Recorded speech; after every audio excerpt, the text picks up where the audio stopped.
What's going on, guys? Welcome back to a brand new episode. Coach Joe here with Heartletics.com. And our biggest thing that we like to focus on with our members is helping them become the best version of themselves. Not just physically when it comes to losing body fat and, let's say, getting off their blood pressure or cholesterol medications, but mentally, emotionally, spiritually as well, all aspects of truly becoming the best version of yourself. And in today's episode, I want to share with you just a little bit of inspiration and a whole different perspective shift to just kind of help you out in case you're ever struggling with maybe anxiety, worry, doubt, fear, uncertainty. There's a lot that's going on, right? Maybe in the world, maybe on the news or social media. And I don't want you to be worried. I don't want you to be fearful, because at the end of the day, I want you to take control. I want you to take ownership in terms of what's going on in your own life. So that way you can truly become the best version of yourself, pour into yourself, and pour more out into others. Maybe that's your family. Maybe that's your coworkers. I always like to say it like this. You are never in control over your first thought, but you're always in control over your second thought. So hopefully today's video will inspire you in case you see something maybe on the news or see something on social media, or who knows, maybe your coworkers happen to say something, whatever. And you immediately got this thought of, let's say, worry, doubt, fear, anxiety, anything like that. You're always going to be in control over your second thought. And that's why I want to make sure that today's message helps you with just some ammunition. So that way, in case something happens, hey, that second thought, you're taking ownership. You're taking control over yourself once again. And as we progress through today's episode, just keep in mind, this is like a lot easier said than done. It's not exactly like if you see something and all of a sudden your negative emotions or worry or doubt, you can't immediately think like, oh, positivity, right? Sunshine and rainbows, and boom, instantly it takes you out of that, negative mindset. It doesn't work like that. But just like anything in life, repetition, right, is the mother of all learning. So the more you can practice, the more you can get comfortable with yourself, comfortable with your emotions, comfortable with your mindset and your thoughts, the easier it's going to be. That way you're not going to be affected so much. If you see something on the news or media, or somebody happens to say something to you, like, your coworker or at the grocery store, anything like that, that way you're not affected. You're not, putting your negative emotions and making that just ruin your day or ruin your week or anything like that, because, hey, life's too short for that. And the reality is like this. Everybody goes through storms, right? People struggle with their health, right? People struggle with their wealth. People struggle with relationships. People struggle with just a negative mindset. People struggle with so much. So if you're somebody that is, let's say, in the struggle boat right now, and you're just floating around right on the river, and you're like, oh man, it's me all here all by myself, right? Dealing with all this stress. Nobody knows what I'm going through. No, listen. I bet you anything, right? There's millions of people that have it way harder than you and what you're dealing with right now, but also at the same time, people have been in the same boat as you. It's just that you don't have to just ride this boat by yourself anymore. And this is why, having certain people in your corner, holding you accountable, helping you out, getting this stuff off your chest, talking to people, right? This helps, right? So you don't have to carry the burden, you don't have to carry the load all by yourself. I heard once that gratitude changes everything. And I understand, right? Especially if you're going through some storms, some stress. It's very hard to see the picture as, the glass being half full rather than half empty. But here's the thing. You can always find something to be grateful for, no matter the storm that you're going through. And that's one of the biggest keys that I want you to understand. Because what you focus on grows. So if, let's say, you're underneath a lot of stress right now, and all you're focusing on, trust me, let me just say this, it's hard. It is. But like anything, once again, the more you practice, the easier it gets. So keep that in mind. But what you focus on grows. So if, let's say, you're underneath a lot of stress, maybe high blood pressure, you're overweight, you're lacking confidence, can't pay the bills, right? Like, there's a lot of uncertainty that you maybe see on the news, and it's having you feel, fearful and scared and a lot of anxiety.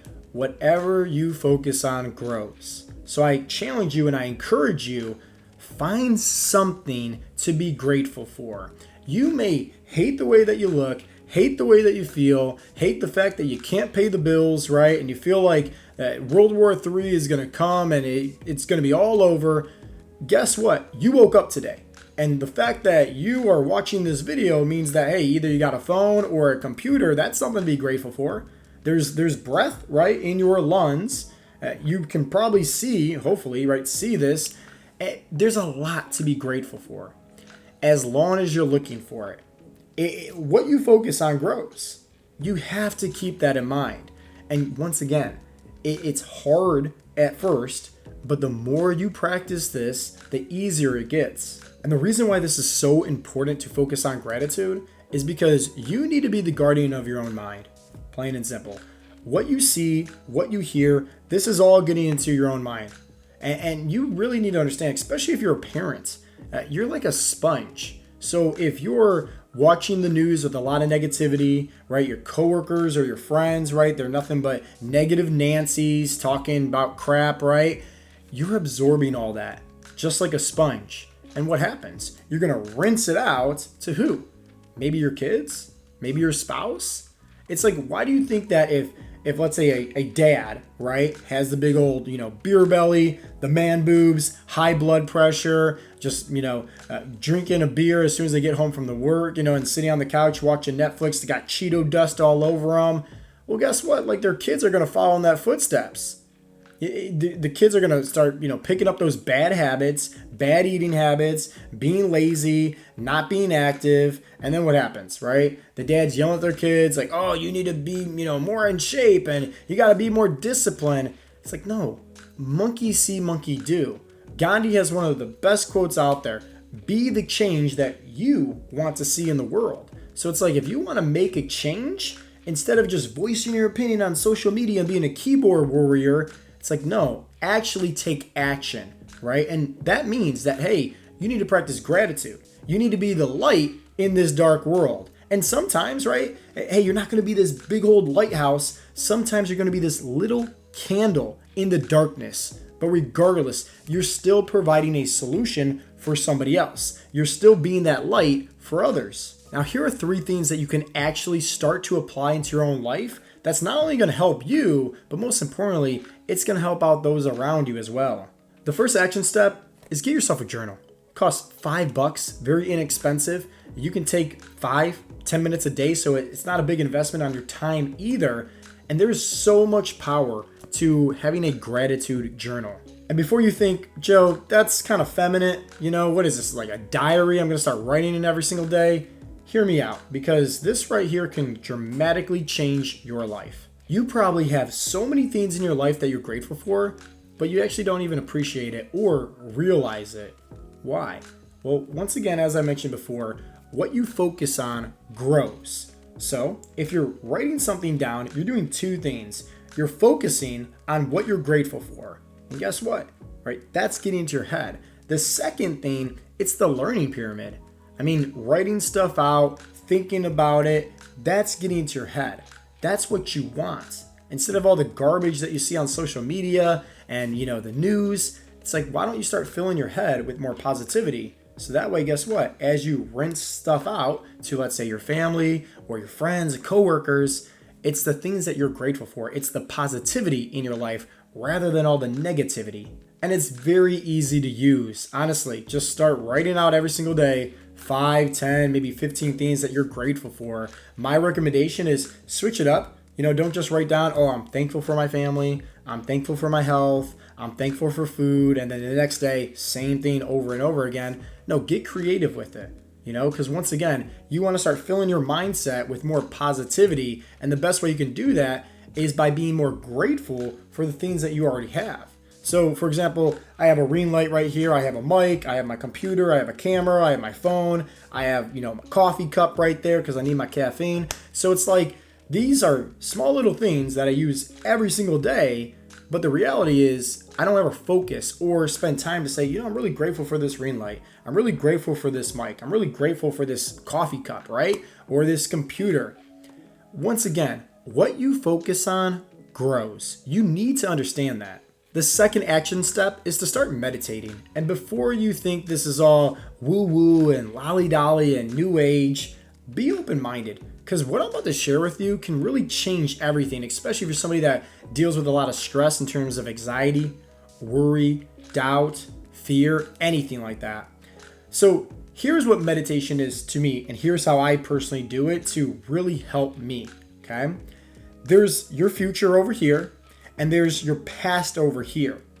And it's this vicious battle, especially if you're seeing stuff on like the news, right, about what could happen. Next thing you know, there's a lot of fear for the future. Or there's a lot of, let's say, regret of the past and a lot of doubts, anxiety. Half the time when we're getting all these negative emotions, we're not in the present moment. So how I typically meditate is very simple. Turn off all distractions, put on some binaural beats or lo-fi beats, something with no lyrics, anything like that. And all I do is close my eyes and I focus on my breath. I'll breathe in anywhere from 4 to 8 seconds, hold it 4 to 8 seconds, breathe out through my mouth 4 to 8 seconds. And I just focus on my breath. That is what I'm doing. Because guess what? I'm grateful for the fact that I have an opportunity to breathe. I'm in the present moment, which means that if I'm seeing stuff on the news about a recession and wars, guess what? It's okay. That might happen, sure enough, but I don't care. It's not here right now. Now, I'm not saying to, not prepare for that, but what I'm saying is if you're somebody that is very stressed out about the future and it's eating you up on the inside and you're negative Nancy and you're now, your family's negative, now your coworkers are negative, guess what? It's probably a good option here to stop focusing on this, okay, and get into the present moment. Same thing if you're worried about, let's say, stuff that happened before in the past and you have all these regrets and doubt and once again, fears and anxiety. Stop living in the past. Why do you think it's just like getting to the present moment gets you peace, right? And all you have to do is just focus on your breath. I'm not saying you need to visualize. I'm not saying you need to, be a Buddhist monk and hold your hands like this and cross your legs. I'm not saying any of that stuff. I'm literally telling you to do something that you do every single day subconsciously, which is breathing. Like, just imagine if you put your focus on your breath. That's it. That's all I want you to do. And hear me out. I'm somebody that has all these thoughts in my head, so keep in mind, it's like anything in life, as I've been saying, repetition is the mother of all learning. You're not going to be great at meditating at first. You're going to have all these random thoughts going in your head. It's okay. Have some grace for yourself and try your best to get back to the present moment. And the best way to do that is by just constantly focusing on your breath. And just like with gratitude journal, it takes anywhere from 5 to 10 minutes, not a big investment at all in terms of your time. With meditating, it's the same. 5, 10, 15, 20 minutes. You will have such a peace, right, in your life when you really start focusing on doing just those two things combined. Steve Jobs has an amazing quote that I absolutely love. And he said, "You cannot connect the dots looking forward in life, but you can connect the dots when you look back." And when we're dealing with storms, right, stress, health issues, financial issues, relationships, anything like that, it's hard, right? It definitely is. I'll be the first one to admit it. It's hard because you can't really see the bigger picture. And it's like you have to have this optimistic viewpoint. You have to have this sense of looking at the glass being half full rather than half empty. And you have to have this faith, unshakable confidence, knowing that, hey, what you're going through right now, whatever the storm adversity is, maybe it's actually a good thing. Maybe it's actually a blessing in disguise. And once again, you can't see that in the moment. And think about it. When Steve Jobs got fired from his own company that he started, you think he thought in that present moment, like, oh man, this is all going to work out in my favor? No. But guess what? When he was able to then eventually get hired back, he could look back and say, that made sense. It all worked out better for himself and the company in the end. So it's like simple things like this is hard to do, but if you start practicing it, start putting in the reps, okay? Gratitude, meditating, all these different things that we go over at Heartletics in terms of helping our members become the best version of themselves, not just physically, but mentally, emotionally, spiritually as well. It can really help you out through these tough times. And the third action step is cut it off. The reality is like this. Nobody is holding a gun to your head and forcing you to watch the news every single day. But why do you do that to yourself? Especially if you know it just makes you have a bunch of fear, doubt, anxiety. My opinion is this: you're addicted to the pain and the suffering. And maybe it's because you've been in the trenches of the anxiety, the worry, the doubt for so long. You're in the muddy waters. You don't even know what it's like to have gratitude in your own heart. You don't even know what it's like to have positivity in your own mindsets, because guess what? You're addicted to the pain and the suffering.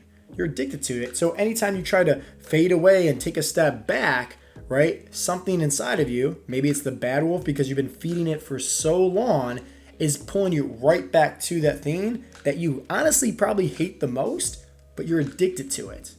Sucks to say that, but who knows? Maybe that's the reality. So cut it off. 1 Corinthians 15:33 says, "Bad company corrupts good morals."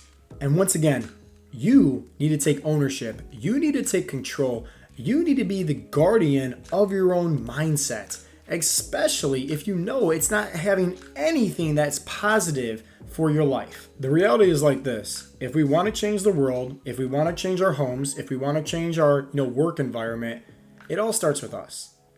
We need to be the change that we want to see out there. So I challenge you, right? These are 3 action steps that you can start doing that is going to have a dramatic change and, most importantly, a positive impact on your own life. But just like anything, actions speak louder than words. So that means you have to show up to the plate. You have to commit to it, and you have to start putting in the work. So hopefully you guys got some value from today's episode. If you did, definitely give this video a thumbs up. Leave a comment down below letting me know, what are some action steps that you're going to start taking. Either one, you're going to start investing into a gratitude journal, or start meditating, or who knows, just going cold turkey with the things that it's not helping you at all. In fact, it's only hurting you. So you got to cut the ties. You got to go cold turkey. You just have to break the chains and be set free and not be addicted to all the pain and suffering anymore. And as always, this has been Coach Joe with Heartletics.com, and I will talk to you guys next time. Peace out, Girl Scouts.